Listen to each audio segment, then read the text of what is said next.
Thanks for tuning in to the Pacey Performance Podcast. So this afternoon, I am delighted to welcome Nick Ward. So welcome to the podcast, mate.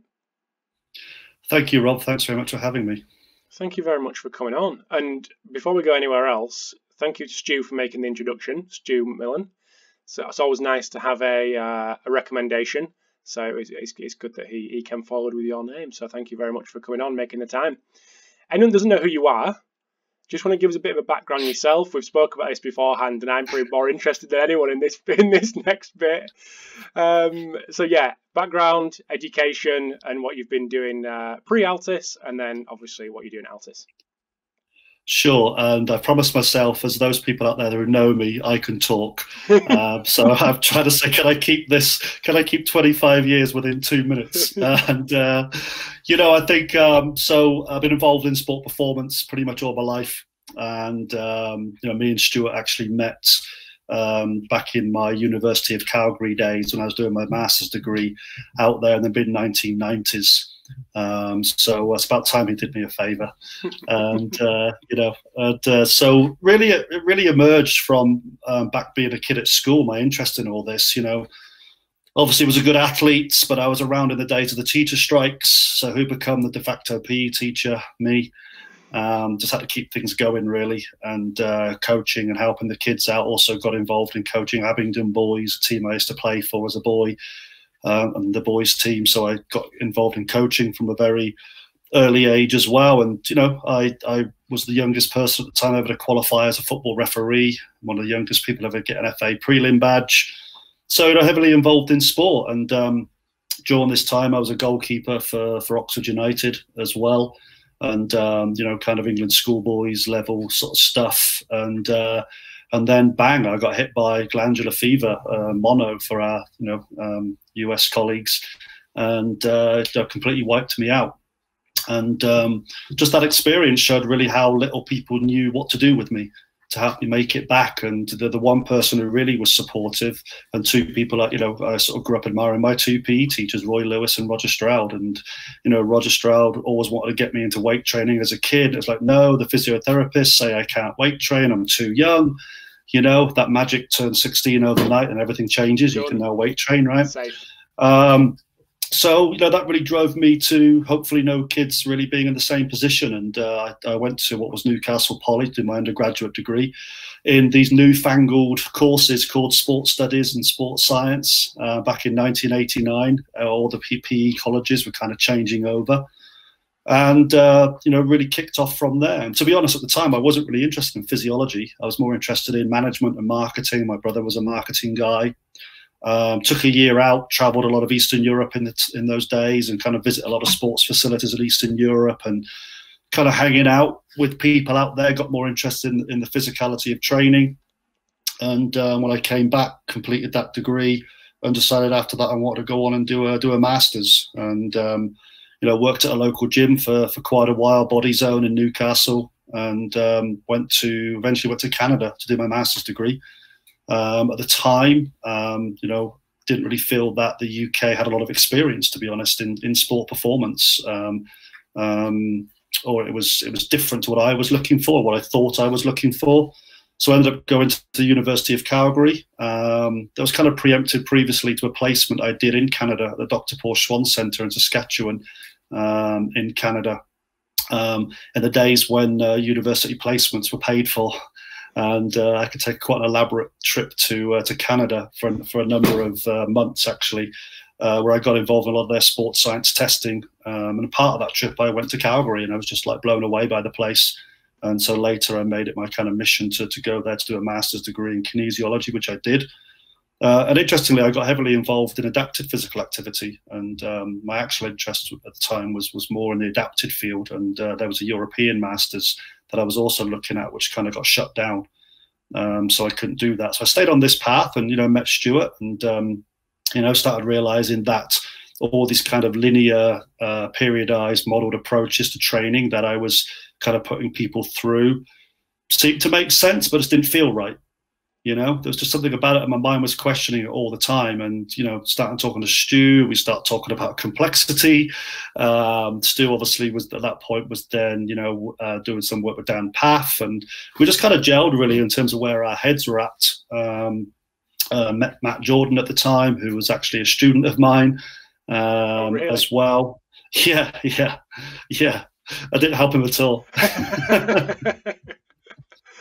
I was always known as a very strict grader. I think I gave him a C in his soccer or something like that. While I was there, I you know, continued on teaching. I was a biomecs graduate assistant to people, you know, those people that would know that area, Dr. Ben O'Nig, Walter Herzog, Esther Suter, and being a GA to those guys was an education, you know, kind of in itself. And also met Dr. Steve Norris, Dr. Dave Smith, Brian McIntosh, and, you know, they were very influential in this kind of battle between, you know, physiology, applied physiology, coaching, training, you know, science versus coaching, data versus coaching, rather than together. The National Institute in Calgary at the time for coaching was really on the forefront of a lot of stuff that came to other countries a little. This kind of hotbed of knowledge and people and activity at the time until you leave and move on to other places. But it was a massive grounding for me. You know, from there I moved on to England, went back, and was lucky to get a job at my old college, was then University of Northumbria. I was a lecturer there in physiology and biomechanics, but me being me, I wanted to get stuck into other things. So I started coaching the women's soccer team. You know, we had a great time with there. We talk a bit more about that later when it comes to context and coaching. But met guys like Paul Winsper, Nick Grantham, Duncan French. You know, Duncan was one of my students as well, and again, didn't help him at all. Other than say, yes, go to America or Canada if you can to do your future studies. And then through that time, then I left there to go on to University of Durham, where I was the assistant director of sport. And, you know, we'd kind of set up a business approach to providing strength and conditioning and sports science. And University of Durham, as the assistant director of sport, I then took over this kind of Northeast Sports Science Alliance, as it was called, which really was the precursor to the EIS in the Northeast. So this time there was no English Institute of Sport, remember. So, you know, through that 4.5 years, I mean, you know, I was with Durham County Cricket Club, First 11 and Academy, the University Cricket Centre of Excellence. We were the pilot programme for that at University of Durham. I had Hartlepool United Academy and first team. I had Newcastle United Academy. I had, you know, Northumberland Rugby for a while, Durham Rugby Regional Netball, plus 20-odd university squads. So there was me. This grew over a couple of years. A guy called Adrian Lamb that people might know, David Young, and, you know, what a playground for us all. You know, not to sort of belittle what was going on, but, you know, we were just doing stuff and figuring things out. You know, we had a track outside after a couple of floods gave us a track. We had an indoor hall. When I first got there, it was a universal multi-gym, which then turned into really, again, what became the forerunner for the EIS for the Northeast. And there are lots of people since I left there, you know, came through that area. You know, Julie, Brendan, Tracy Neville was up in the Northeast, Duncan, all those guys. You know, had a really great group. But I moved away from that. I kind of, one of those key pivotal decisions in life, right? When do you choose to move on? And I got offered a full-time job in football. The head coach from Hartlepool went to Sheffield Wednesday. And, you know, sometimes don't always join a team when they're on the down, try and find one that's on the up, right? So who was that, Nick? Who was the manager? Chris Turner, the goalkeeper at Sunderland at the time. And he was obviously a Sheffield Wednesday goalkeeper. You know, we'd talk about training and things a lot, and he would always talk about a coach he had who was like a dance coach called Lenny Heppel, who would always talk about movement and quickness and speed, and the things that he did was kind of a little bit out of the box. And because of my interest in movement, first of all, as well, we kind of connected around that, and how, you know, good movement also keeps people healthy. You know, I think you can be very strong, but you can be not healthy and strong, and not, you know, fast and not healthy and fast. So we kind of connected, but that was the start of the big roller coaster, really. Up to that point, my career was on a really good upward curve. And, I think kind of since then, I see myself as one of those kind of journeymen in boxing terms where, you know, I've taken a few punches, I've been put on the canvas a few times, you know, I've got up and kept on going because, you know, the industry, you know, as a profession, we're very young, and, you know, you just, you lose roles, funding comes and goes. After Sheffield Wednesday, I was in Sheffield, I'd moved from Newcastle. So I started doing some part-time work with, at the time, we were a Division 2 part-time rugby league team, Sheffield Eagles, who were an ex-Super League team. You know, Mark Aston, ended up working with him for over a decade. An amazing coach to learn from in terms of relationship management and the way we work together. I mean, go back one step, Alan Irvin at Newcastle United Academy was an amazing person to work with as well. So I didn't realise he'd come through the academy at Newcastle. Yeah, he was there for a number of years. Yeah, he was. You know, and I guess, you know, on the topic of, you know, conditioning and running and speed in team sports, he always said to me, Nicky said, football is a game of running. You have to run a lot more and a lot harder when you don't have the ball. And just that was very influential when you start thinking about how that impacts your concept of speed and conditioning in football. You know, the game and having the ball is very, very important, you know. And as we know, some of those studies will show that the lesser teams, you know, are often the ones that are having to run more than the better teams. We digress a little bit. We'll go into that. But, I mean, while it's on my mind, Robbie Mustoe, who now is a big commentator out here, you know, he was a youth player when I was at Oxford. Not that he would remember me from that, but you know, what a great player in his career and the way he played the game as well. But he came to Sheffield Wednesday for a short while, and again on that topic, he just said, you know, when Middlesbrough would play Manchester United, Middlesbrough were always Manchester United's kind of bogey team, if you remember, in that kind of era. And he said we just knew we had to run more than them. And that was always their game plan. If we worked harder than them and ran more than them, we just give them way less opportunities. And that was the kind of player he was, right? He was a real engine in that sort of team. So like I said, I digressed a little bit there. After Sheffield Wednesday, we got fired as well. Stayed in Sheffield. Got a job at a college. Total respect to teachers, college lecturers. And I'm going to omit university lectures out of this because the world's a bit different. But having to be there at 8:45 in the morning and leave at 5:30 and be in a shirt and tie every day, being stuck in a room, I couldn't do it. You know, it was necessary, but I couldn't do it. And so I started talking to Sheffield Hallam, people, friends that I knew there. So I ended up getting a job there. I think university guys, you know, come on, be honest, a little bit lighter on the teaching load, a little bit easier. But it was kind of a half and half role. Half of the role was consultancy and half of the role was teaching. And so I was able to set up another sports performance consultancy program after my experience at Durham and what me and Stu had originally done in Calgary and run one there. People like David Hembrough, Pete Lindsay, Mayor Ranchodas and Damien Kingsbury, as well as the late departed Professor Edward Winter as well. Lots of respect to go out to him and everyone that knew him as well. A huge influence on me in really the arguments him and I could have over the applicability of science and sports science. And he really showed me that even at any age, he was still open-minded and he would listen to challenges. And, you know, him and I ended up writing a muscle physiology unit for the master's degree at Sheffield Hallam as well. But I get itchy feet. I love living abroad as well. So, you know, through my contacts with Stu and Dr. Steve Norris, there was this thing called the Winter Olympic Games going to be happening in Vancouver in 2010. So they asked me if I'd be interested in helping run the bobsleigh skeleton team for Canada. I said yes. So like I said, the roller coaster, I was there for about a year and a half, maybe 2 years. did a lot of restructuring as the performance director. And it was a great time. I mean, it was a very, very tough job.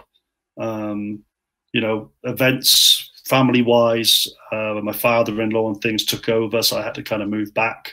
But the structure we put in place there, the year I left, went on to win the most World Cup medals they'd ever won. And they went on and did fantastically at the Vancouver Games as well. So leaving, this is way beyond 2 minutes, I know. I've failed. It's fun. I'm interested. But leaving that, then it was like, I'd previously been interviewed for the head coach for the EIS for S&C, and just sort of fell short of getting that when I was already thinking of maybe coming back. And we can talk about, do we hire scientists or coaches? Consideration maybe a little bit later. But I just fell short of that. But then another role come up for the national lead for the Talented Athlete Scholarship Scheme. And they were kind of reforming and consolidating what they were doing. So I got that role. Brilliant. I mean, what a great role to have gotten into, meet so many great coaches within the university system, so many friends I've made because of that. Again, I felt like I was on another 4-year PhD by meeting all these people, learning so much stuff from other people. And we really created a great team. And, I think one of the biggest compliments we got from some of the EIS coaches was like they knew when they'd got a TAS athlete, because they kind of knew what they were doing. So the TAS years were great. Did a lot of great work there. We brought people like Dan Baker over and Calvin Giles into the system.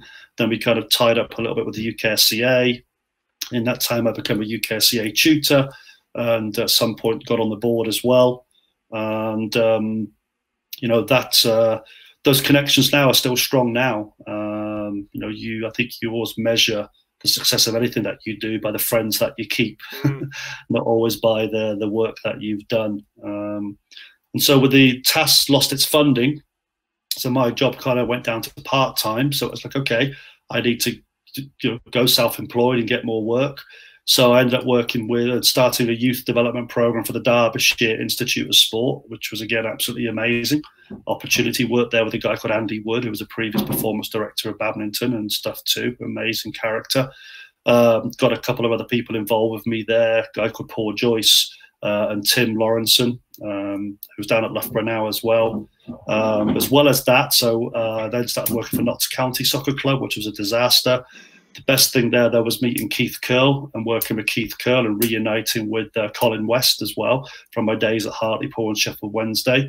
Then I also got the lead job for England Golf for the national lead for them. And really over that kind of 7-month period, Rob, that was when I realised you can't handle this. It was okay when I was at Durham University, when everything was in one location. I wasn't really travelling around. But to have so many different jobs on the go, I had Sheffield Eagles, which was like 2 or 3 nights a week. Notts County was through the daytime. I was going to Derby first thing in the morning and then squeezing that in at other times. And the weekends and odd weeks was with England Golf. It became unmanageable. And it wasn't that I was trying to do it all myself. You're trying to find the right people to bring on board and get involved as well. And it's hard. It's hard to find the right staff. Or where the timing's just right for those other people, and also will fit into those environments too. So the Notts County one went south after Keith got fired. So that sort of naturally reduced things down for me a little bit as well. The UKSCA work was great, doing the weekend camps and courses for them. And again, meeting so many people was just amazing. But then Sheffield Eagles went full time. So I maintained the England Golf contract and Sheffield Eagles full time. And then 2 years later, the backer kind of pulled out. And around that time, I always have this rule of 3. And this might appear quite a bit on what I talk about. But one of the rule of 3s is get to 3 years in a contract, then see if you keep it, see what happens next. Because you get new leadership, funding changes. I was definitely and I remember saying this in my interview at Loughborough once, you don't bring me in if you want a let's stay the same process. I'm a change guy. You bring me in if you want change to your programs, your systems, whatever you're doing. And the Sheffield Eagle stuff sort of went south. The England golf stuff, it was coming to the 4th year.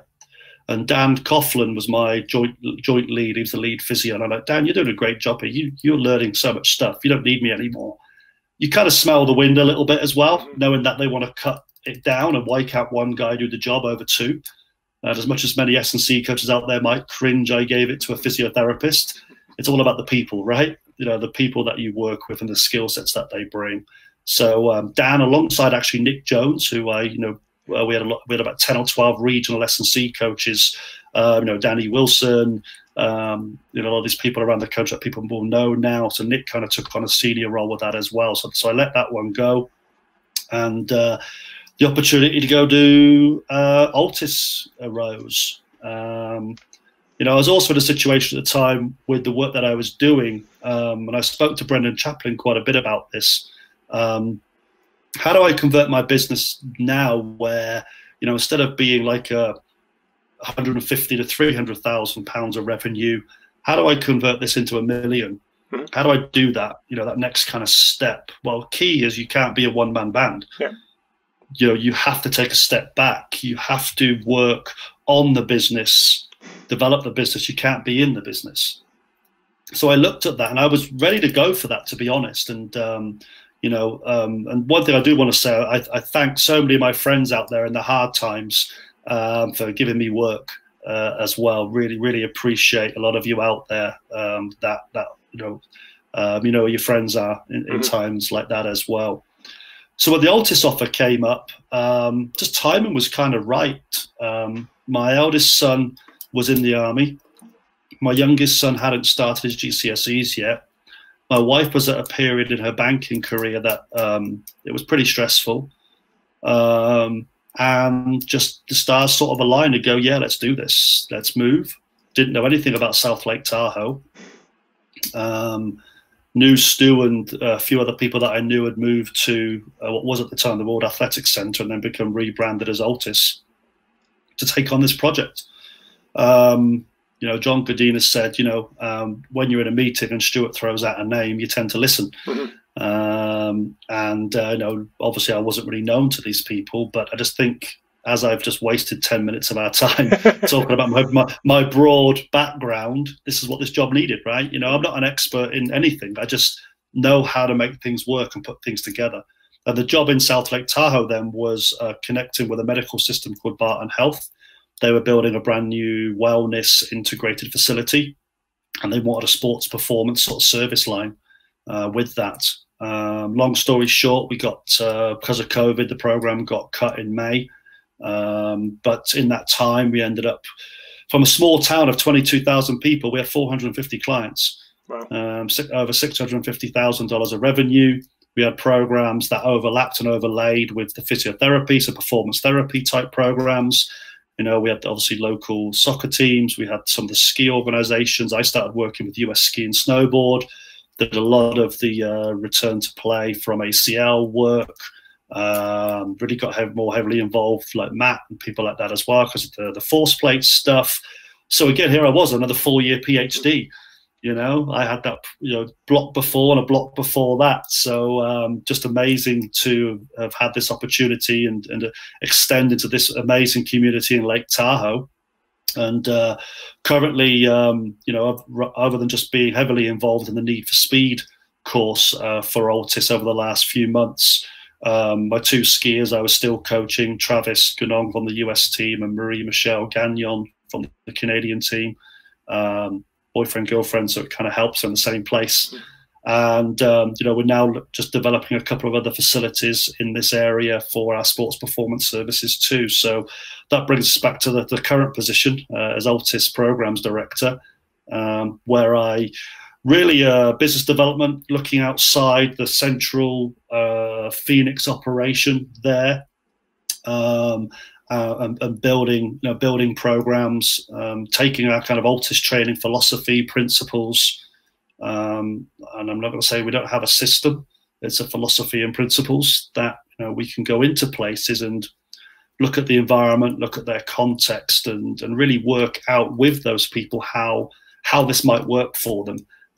Whether it be more of a Gen Pop program, whether it be specifically for a sports team, whether it be this hybrid of medical performance working together as well. And really enjoying that aspect of the work. Likewise, really been enjoying the kind of pivot to the content creation side of things. And for someone who thought I was quite a good writer, I was terrible.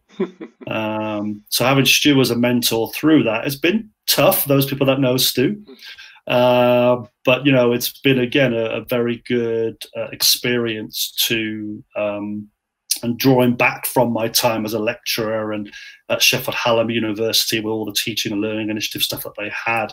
It gave me a broad enough kind of knowledge base, skill base, but probably overconfidence, if you like, of going, yeah, I can do that, and just going for it and you know, making mistakes, but just being confident that I could pivot in this world of COVID to doing other things because of that maybe non-specialist, more generalist background that I've come through. So there was my 3 minutes in 21 minutes. I apologize.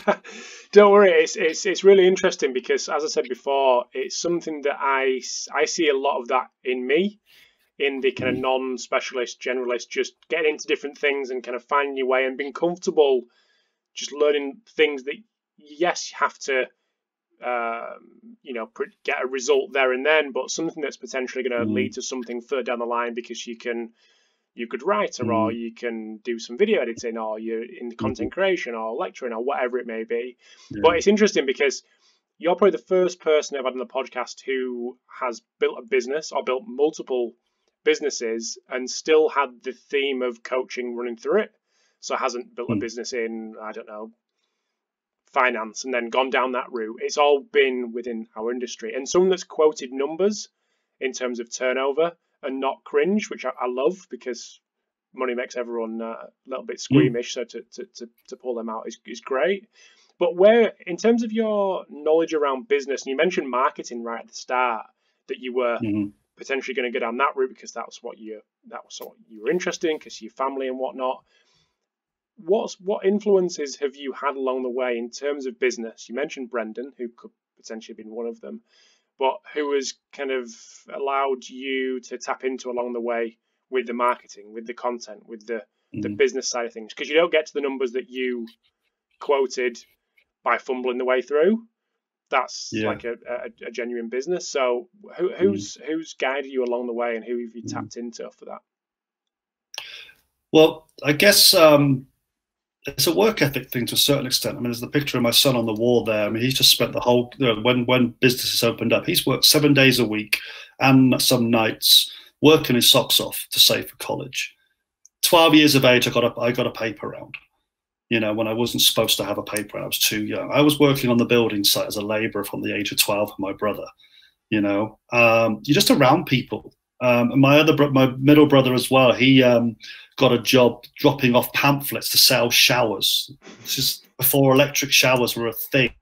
And so you just kind of around stuff. My eldest brother then, after he left the Merchant Navy, he went into timeshare. I was one of those creepy people on the street you would meet. I believe it or not, the place I worked in was the wonderful location called Blackpool. And I was on Blackpool Pleasure Beach, walking up and down, accosting people and just getting that stuff kind of rolling and going, you know. So I don't really know where it really kind of triggered. I know that in my first year, my undergraduate degree, there's 2 courses that, in a way, again, just lucky to be exposed to. One was philosophy of sport. And most people thought, why the hell are we doing this on a sports degree for? But what a kickstart that was, to actually be doing, for me to go, this is teaching me how to think, you know, not what to think, just how to think. So that drove me down a certain path. And then also in that year, we had sport management modules, and most of it back then was really focused on sort of local authority stuff, not really commercial things. But because I started working in a private gym in Newcastle as well, you started getting interested in that side of stuff too. And I had to sell memberships, you know. You were cleaning the toilets, checking people in, and selling memberships, as well as trying to put a good coaching program on. And despite all that, what I really wanted to do with everyone was change the whole structure of open gyms, which is kind of going back to that now. But back then, no one was really getting any coaching. It was just come in and do what you want. Here's a card, right? So we started really engaging with people in that. And during that time, the owner, Sunil, he brought in an American sales guy called Sales Makers International. And so I went through a whole bundle of sales training for health clubs. And I mean, I sold 240 memberships in 1 month once, and bonus schemes and all that kind of stuff, went on. So I think it was just threaded through my kind of experiences. But I guess I recognized that you have to learn to manage. You can't. There was no real just here's a coaching job for you. You were a volunteer soccer coach. You threw a few circuit training classes on, or you become a university lecturer. Where were the real jobs at that point? You were an ex-player who got those jobs. So I kind of recognize you had to kind of build things a little bit and learn how to piece stuff together. So even in my first lecturing role at University of Northumbria, I'm like, should we put a research team together?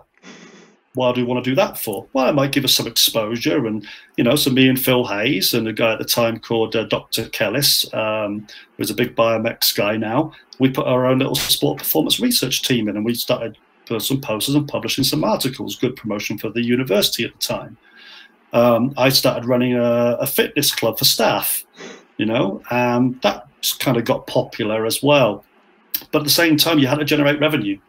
And when I left Northumbria to go to University of Durham, it wasn't like, here's £1 million. I almost said bucks. Here's £1 million. I was going to press stop. I was just going to press stop then. No, I'm joking. Yeah. It wasn't like, here's £1 million. It was like, you have to be self-sufficient. And, going back again, Stuart and I, we set up our first business together, BOA Athletic Club, Builders of Athletes. And really, in a way, I was reading books about business planning and marketing, and way before social media sort of came along as well. So I just kind of delved into that sort of stuff. And like you said, all the while that it was not one at the expense of the other. How do you maintain a really good coaching principled philosophy that isn't drained by the need to make money? That one can ally with the other. And really, when I went to University of Durham, I put this kind of phased structure in that allowed us to have key anchor points that allowed us to make money, but at the same time didn't compromise the principles of like the periodization of the programming and things like that as well. So I ended up working with a guy called David Mell, who was actually one of the mathematicians behind the modified Duckworth-Lewis method, who became a business advisor to me. And a little bit prior to that, I had Andrew Walton from now I think it's called Connect Physical Health up in Newcastle, who owned a £1 million turnover physiotherapy clinic as a bit of a mentor for me. He let go. He said, I'm not going to do this now. You're about to take on staff. That's a whole new ball game, So after the first year, he kind of said, go over to someone else that'll help you with this. But what David did was really, okay, let's look at what you actually do. Let's break this down. Let's look at the time motion analysis of all this stuff. So we actually broke it down. What am I doing 5 minutes before my team arrives? What's my time doing there? Do I do a brief? What's the debrief? What's my planning time? How much of this can be duplicated, replicated? Which I know sounds horrible to individualization, but you have to have content that then allows you to operate in context. And that context, again, feeds more content. And then you can maybe get a bit more specialist, right? But from different environments to different teams, different age groups, different types of contracts. Durham University, we ended up, I charged all the sports teams. The sports teams didn't get it for free. They literally brought one of those little tickets, for 50 pence and handed those over. Then I realized that's silly. I'm just going to charge the team. They can pay me, not me, but the business I run. And we got to about £165,000. We we made money. And here's an interesting thing that I learned, though, because some of these places are so used to revenue generation. When the income dropped to 130, this was partly because the English Institute of Sport was starting, and I was a consultant for the Northeast body to build and develop the English Institute of Sport. And also England Netball at the time were in the hole as well. So they actually came to me and said, oh, you had 18 athletes. By looking at the registers, only 12 of the 18 have been showing up. That's your fault. So we're going to cut your funding. You know, and all these little things just help you kind of realize that we make services available. We don't provide them. Mm-hmm. Subtle change in contracts, right? I'm making this available to your players. I don't say this is what you will get. Yeah. Because that's down to the players, right, and the coaching staff as well. But we lost 2 bits of funding. So although that particular year, because Lammy had moved on to Newcastle Academy at that time, the revenues were lower, the profit was higher because I had managed to trim costs. The university finance department sent me a bill for £30,000 to say, you owe us £30,000. I'm like, why? Well, you said your revenues were going to be X, but they're this. I said, yeah, but the profit's bigger. Yeah, we don't work that way.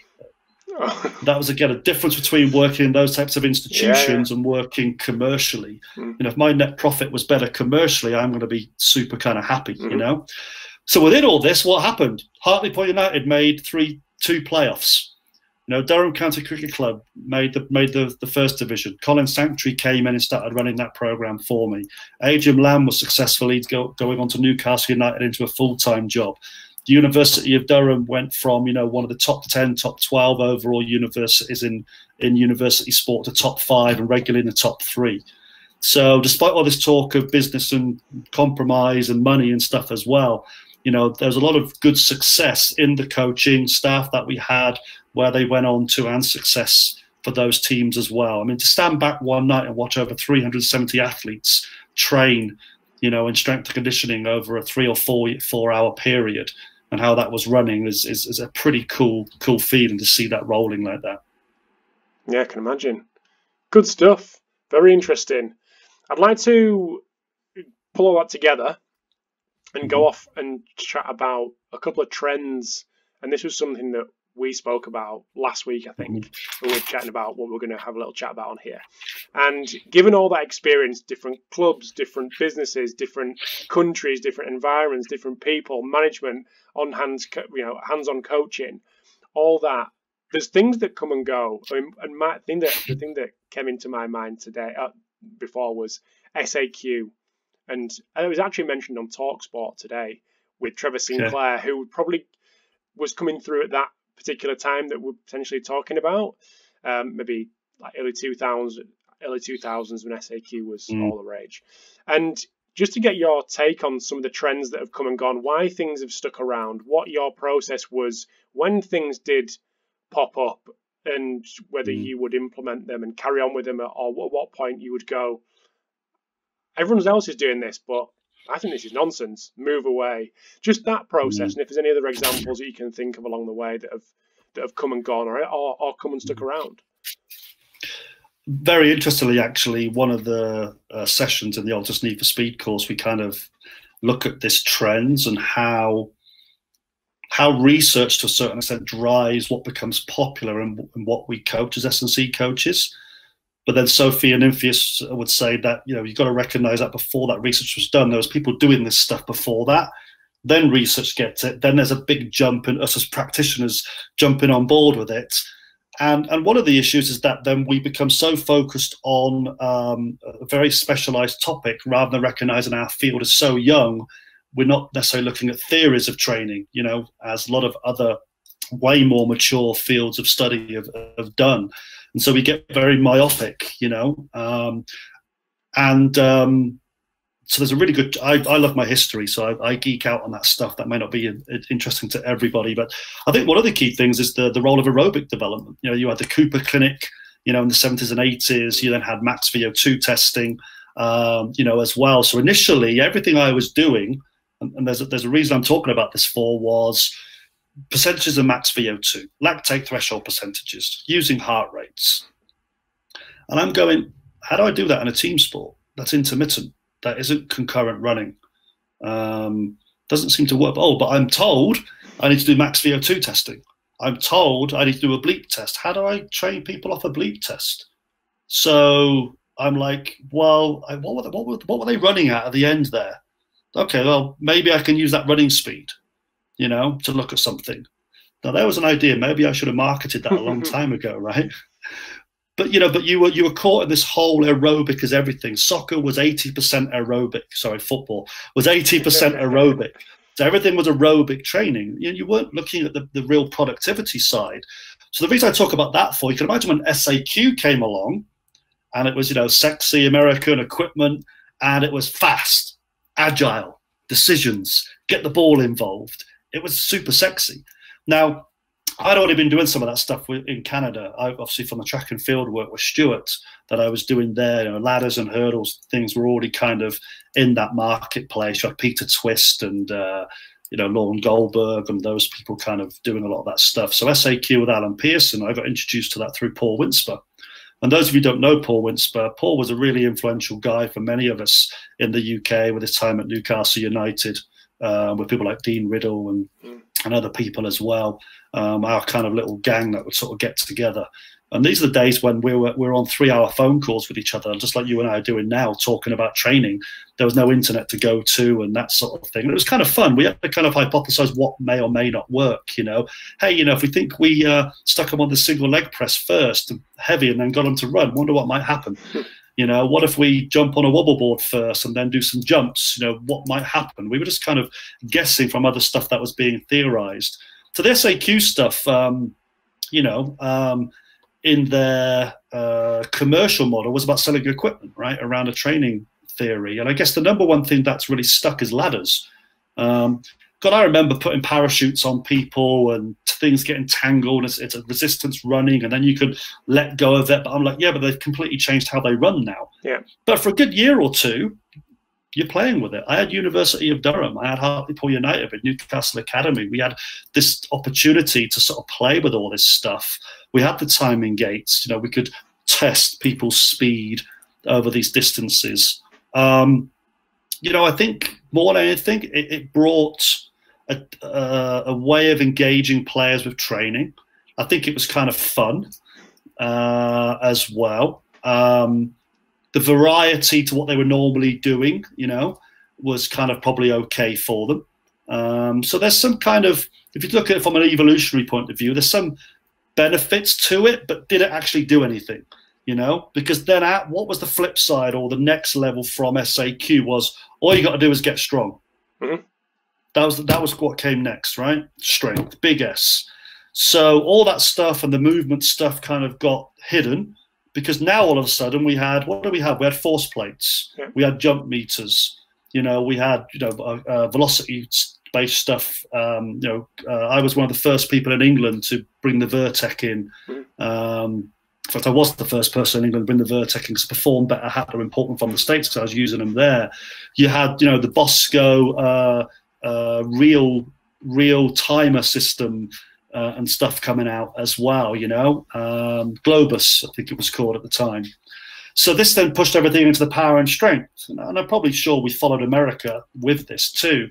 But everything became just about getting strong. And you know, I think the ladders were the one piece of equipment that seemed to have stayed the course for whatever reason. And, you know, I found ways of just using them in warm-ups, you know, creating shapes, dropping into mobility, you know, using the last 3 rungs of the ladder to change their projection as to whether you start in the third, second, or first for a start position. So you kind of find ways to use the tools as well because you just spent a lot of money on them. You're going to keep using them, right? As well. Yeah. So and the next big thing was the strength side. But I'm kind of pleased now that we're kind of going full circle. We're kind of like, we haven't thrown the baby out the bathwater of everything. I think we've people have gone back to movement a little bit more again. I remember Duncan French did some talks with me with TAS, going back to movement, going back to speed agility. And, you know, I think this time at the ALTIS Need for Speed course is kind of coming out in the time that is now, that people are starting to really think again about, it isn't just about the strength. You know, that is one component. You know, to be fast and move fast, you have to have the movement efficiency to do that well. and not just the content side of it. How does that change things in the game too? So people's now thinking about movement and movement in context. For me, is great because that was kind of my original background. I wasn't just a weight room guy. And I guess the problem now is how do we fit it all in? Yeah. Right? We have lots of methods available to us. And really, I think that's what the ALTIS Need for Speed course does over and above anything, is to say, let's just park our methods for 1 second. What model are we trying to work to here? I.e., what is the problem we're trying to change or influence? What framework of thinking can be in place to help you with that? Now let's look at the methods that might be most appropriate. And ladders won't be one of them. It's interesting that we come to this point here because it's perfectly timed. So Need for Speed course comes out, which is great. We've got ALTIS doing some really good things in that movement towards movement. There's people over here like Jonas who are doing great things and shifting the emphasis to the correct direction. However, how do I suppose you guys think that all that information translates to the Nick Ward of 20 years ago, who didn't have any cash, who was doing multiple roles, who was working with athletes who weren't full time? He had an hour here and 15 minutes there and a warm up here and a cool down there. To fit all this in, it's, as you alluded to, how does it all piece together into, I quite liked the term that you used, the everyman coach, and the Nick 25 years ago who was doing all these things. So how does it translate? I'm going to be biased, of course. And I think if you're going to invest in it, it's going to translate really, really well. But you need to be patient. Yep. The first thing I think it would do is, where's your quick wins?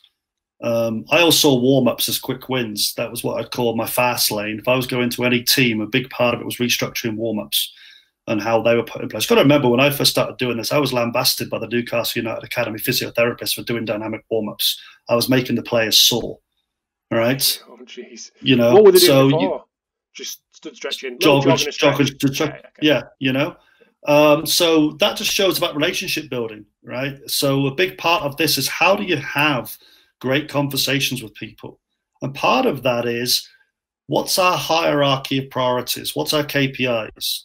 What's the problem we're all trying to solve here? You know, is it an individual player problem? Is it a problem of team speed? Now, team speed is all down to tactics, right? How individual players fit in within that system. Is it a player that, is breaking down, injuries, or just can't maintain the pace of what the coaches want them to do? You start listening to those problems and don't go in as the expert and observe, because there's power struggles all the time in this stuff, right? So I think this helps you develop a thinking framework of also recognizing, or one of the personal development plans that I've embedded into this is got sort of taking some of Fergus Connolly's approach to 4 coactors, is keep the lens big as much as you can. Always keep looking at the technical, tactical, psychological, physiological, and who's influencing that. Is it the head coach? Is it the physiotherapist? And one of the projects in the course is to help you develop that network and those conversations with those people, and not just go down your own rabbit hole with solving problems. So if anything, it's going to help you, first of all, establish priorities. And when you've got the limited amount of time, spend it on your number one priority. And that's, I think, the first thing it will teach those people who haven't got that much time. Build those relationships. Can you forge time? Now, forging time then also means we have to get out of our comfort zone. I think Duncan French said, learn to be comfortable with being uncomfortable. And, excuse me, a part of that, make sure you edit that bit out. A part of that is get away from the weight room. We become very weight room dominant. Weight room is our arena, but the players' arena is not the weight room. That's something to support what they're doing. I remember years ago being at an English Institute of Sport meeting with Wilma Shakespeare came in as the head of EIS, and she just said, just want to make sure all you people out there realize your support staff, she kind of drilled that home pretty heavy. You are support staff to the technical coaches and the athletes. You are not it, but become part of the team, become part of that team where you can put your viewpoints across as well. And so, once you've kind of identified what the number one priority is in this, then you can ask yourself, okay, where are the bumps in the road now? So we've kind of hit the fast lane. We've got some quick wins. We can start buying people in maybe through warm-ups. We can be in the field with them. And a lot of us everyman coach people, sort of all of us, we don't always have facilities, we might be able to give them a program to go to a gym, but actually we are out in the field with them. So that's why I think this is very timely. There's a lot of work that can be done in the field with the coaches. And if you can then, one of the best things what Mark Aston ever gave me at Sheffield Eagles when I arrived, he went, here you go. He gave me 4 years of handwritten sessions that he's done. So there's my review of literature. I didn't need to go and read everything about rugby league. I needed to know what was this coach doing? How am I going to understand him? And how do I look at his framework of how he's coached, understand the language of the sport? What are Californias? All these kind of things, the names they have for their different, because I come from soccer, right, from football, track and field and other sports. So learning that language of that sport became really important as well. To have those manuals to look at and go back in immediately allowed me to drop straight into their training rather than being this kind of add-on over the side over here and exclusively an add-on over the side. Now, again, you have different environments. Are you the guy that comes in twice a week and you're there for an hour? Then you move into a full-time environment. We're not going to talk about that today because I know we want to talk about this kind of part-time role. Very, very different scenario. And most of the time you're preventing the guys getting bored. Over here, you're the entertainment guy coming in 45 minutes twice a week. And but you've got to avoid not being the entertainment guy.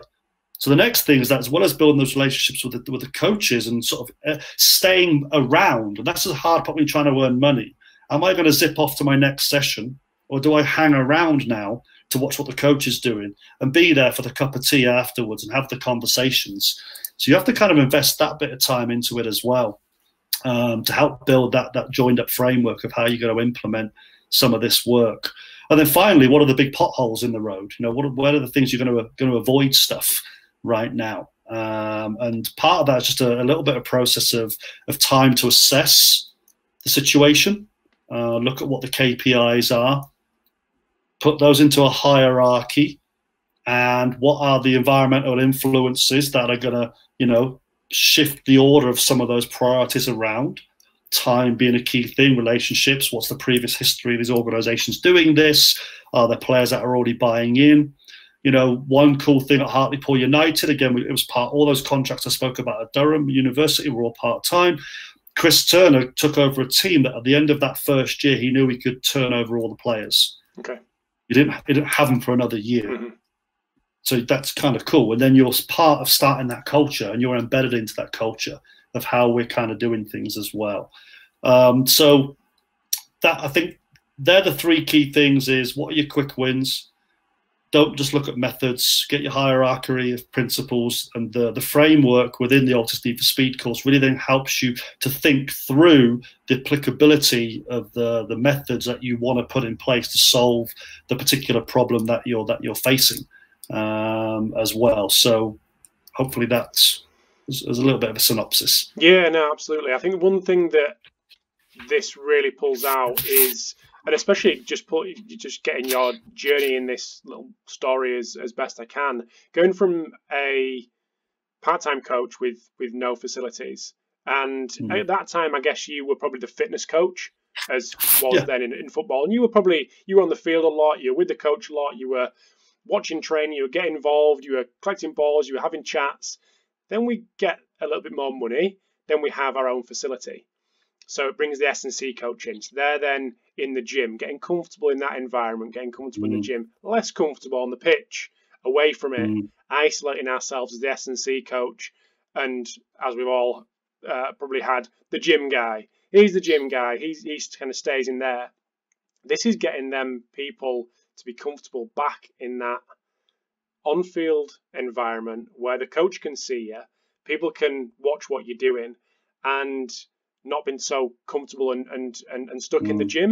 And I think this is a real turning point for strength and conditioning to actually break down those barriers and get them isolated coaches out of the gym and onto the field. And like I say, that the coach can actually see what's going on rather than this mystical work that just goes on behind closed doors in the gym and almost hiding in there. I've been that guy of hiding in there and feeling comfortable in there, and then going out and being like, there's a whole world out here, everyone's watching. And I think this is a real turning point. And obviously ALTIS are at the forefront of that, of getting people comfortable in that on-field environment. Is that something that you guys feel? Yeah, we talk about trends, right? So Franz Bosch comes along, and now all of a sudden people are, running up double steps with sticks on their back, and think about it, right? Think why are we doing it?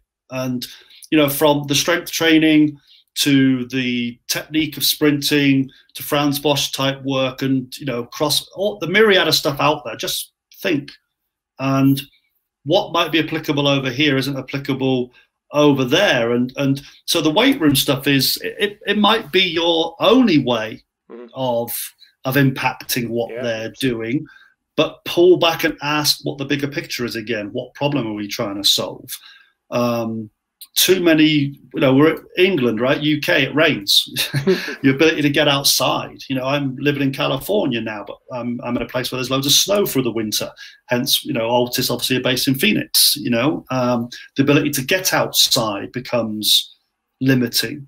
So how do you sort of change the weight room? Hence, we end up having turf put in gyms and those kind of things as well. So I think we're not avoiding that stuff. The use of sleds, and you look at Cam Joss's work, on the combinations of medball drills, and the JB Moran work on the sleds. All that stuff is useful, but unless you really know what problem you're trying to solve or what context you're putting it in, it's just content. So. Yeah, if it can start making people more comfortable on the movement side, understanding that, and one of the interviewers, I think it was JB who said this, is that the number one thing you do in rugby, in football, is run.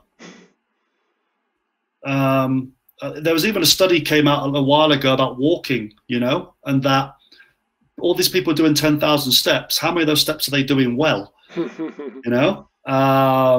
And so just can we make people a little bit better at this and to understand the mechanics of sprinting, acceleration, moving, top speed.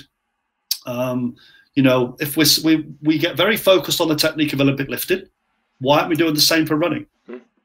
If we're going to be a strength and conditioning coach, why is that just the weight room? That's such a small part. And again, it's a facilitator of movement for the athletes. So why aren't we focusing on what they actually are doing and get involved in that and spend some time with that as well? So yeah, it is kind of coming around full circle again to focus on that. And the challenge is, what did SAQ bring, right? As a coach who needs to make money, it gave you some gimmicks, right? And you know what? I'm going to get shot down for this, but sometimes you need the hook to get people in. 100%. All right. How much you actually use it is another thing, right? And so, with Bosch work, again, there's a hook. When I started doing stuff here at Barton Health, I brought hurdles into the gym. It was my hook. You've got to find a way to attract people. Seth Godin will call it the purple cow, right? What attracts people to you. And again, with Need for Speed, it's not all of a sudden we want people to go, well, I'm the speed guy now. That's all I want you to do, all right? No, it's yeah, the trick in all this is, where does it fit? Where is that hierarchy of KPIs? How do you choose the right minimal dose to make this stuff work? And that becomes the really interesting part of being a coach, rather than trying to shoehorn lots of different things in. And that's where the practical elements of the program, really come in. How, the use of the warm-ups, the use of the dribbles, the rudiment, hops and jumps, and then the technical cues and the language that we're suggesting people are going to want to try and use, in the acceleration and the upright running as well. But behind all that practical stuff, we've got, if you really want to find out why, there's these 2 huge books behind all that will really dive into, the subcomponents of speed, game speed, as we propose it is, and then all the kind of underpinnings of how someone learns. And once we know how someone learns, what is it we're trying to get them to learn? And in this case, how to run faster. But if you take that understanding, you can now apply that framework to how to stop faster, how to change direction faster, how to maneuver better on the field. This course we've stayed in our lane as our experts, as acceleration and top speed, but the framework that's been created, you could apply in so many other ways, because the course will teach you and encourage you to think in that way too. Mm-hmm. But it doesn't sound like it's a course that you're going to sit down, read page 1, 2, 3, get to the end, done, loved it. There's serious interaction, there's serious reflection, there's serious work to be done through this. For sure, and the learning activities that have been embedded into the course, it's up to you, right? It's kind of, you construct your own learning here. You've got the content, you've got the video reviews. They've all been sort of chopped down to great sizes, so they're really relevant to the topic. But every session is anywhere from 15 to maybe 40 minutes. So you can wake up in the morning, get a session done. Now, at the end of that session, we're going to say, do you want to try something out this week? So there's some skills practices in there. It might be something you actually think through, or you might look at some video that you have, or it might be, hey, go and try this week with your athletes. And keeping that personal journal all the way through that is going to help you construct your best classroom. That's really what we're trying to do here. And then the personal development plans that thread through it. If you choose to follow one of those, at the end of this, you're going to have a whole presentation for your sport and your context about how to train speed that you've built along the way. Also, as you go through the course, you've built those relationships by following the second performance development plan with your head coaches, with your players, with your PT staff. And if you're not a club that's got all those and you're a one-man band, how do I go and speak to my local PT? How do I get them involved in what I'm doing? What other people are out there, school teachers? It's going to help you kind of create that network too.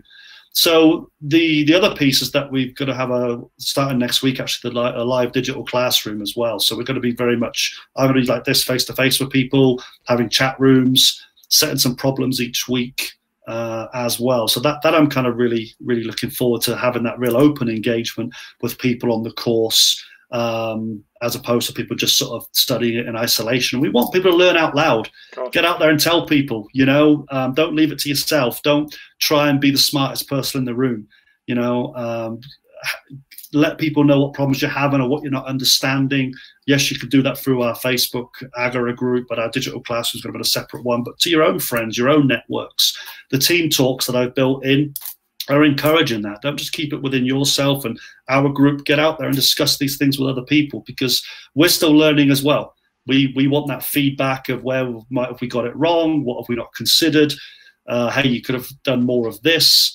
And that's what we're also looking forward to as an organisation, is the feedback we're going to get from the participants and coaches on that course. Sounds great. Well, I've kept you well over an hour, the little chat we had beforehand, but we've spoken about the course. Where can people get it? Where can people keep in touch with what you've going on personally? Where can people keep in touch with what ALTIS have got going on? All the above contacts. So your first port of call would be the website, www.altis.world. I'm contactable via a similar email, n.ward@altis.world. World 2. Yeah, all the courses, the full track and field series, the foundation course, which is general principles for all coaches and all sports. That's very, very popular. Our performance therapy and the new ALTIS D for Speed course, you can all access via that website.